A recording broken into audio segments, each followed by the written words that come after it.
शरद पूर्णिमा कब आती है और शरद पूर्णिमा का हमारे जीवन में क्या महत्व है, चलिए सुनते हैं वीडियो में। आश्विन मास के शुक्ल पक्ष की पूर्णिमा को शरद पूर्णिमा कहते हैं। इसे राज पूर्णिमा भी कहते हैं।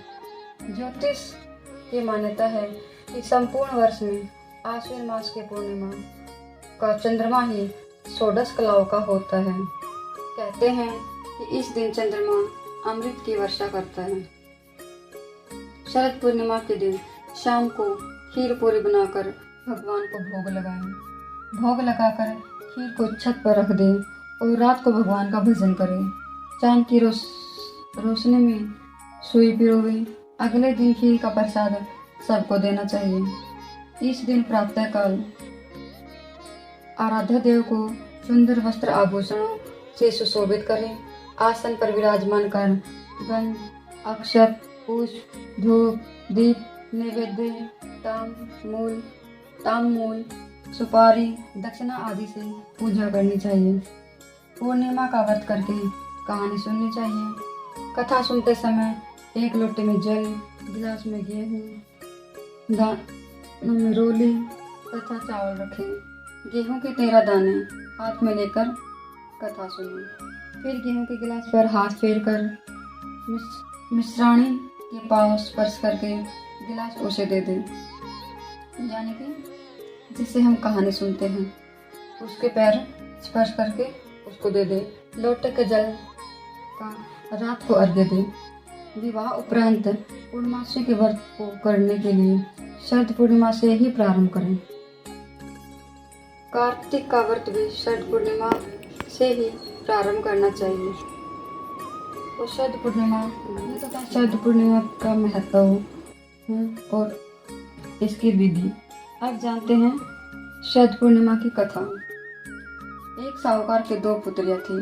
दोनों पुत्रियां पूर्णिमा का व्रत रखती थी, परंतु बड़ी पुत्री पूर्णिमा का पूरा व्रत करती थी और छोटी पुत्री अधूरा व्रत करती थी। परिणाम यह हुआ कि छोटी पुत्री की संतान पैदा होते ही मर जाते थे। उसने पंडितों से इसका कारण पूछा तो पंडित जी ने बताया कि तुम पूर्णिमा का अधूरा व्रत करती हो, जिसके कारण तुम्हारी संतान पैदा होते ही मर जाती है। पूर्णिमा का पूरा व्रत विधि पूर्वक करने से तुम्हारी संतान जीवित रह सकते हैं, ऐसा पंडित जी ने उसे बताया। उसने पंडित की सलाह पर पूर्णिमा का पूरा व्रत विधि पूर्वक किया। उसके लड़का हुआ, परंतु शीघ्र ही मर गया। उसने लड़के को पीढ़े पर लिटाकर ऊपर से कपड़ा ढक दिया। फिर बड़ी बहन को बुलाकर लाई और बैठने के लिए कह दिया। बड़ी बहन जब पीढ़े पर बैठने लगी तो उसका घाघरा बच्चे को छू गया।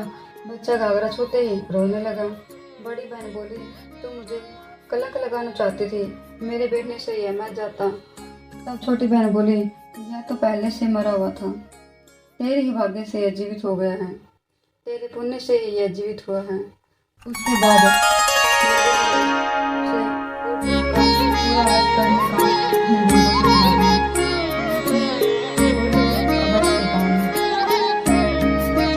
हमारे जीवन में बहुत महत्व है। सभी को पूर्णिमा का व्रत अपने जीवन में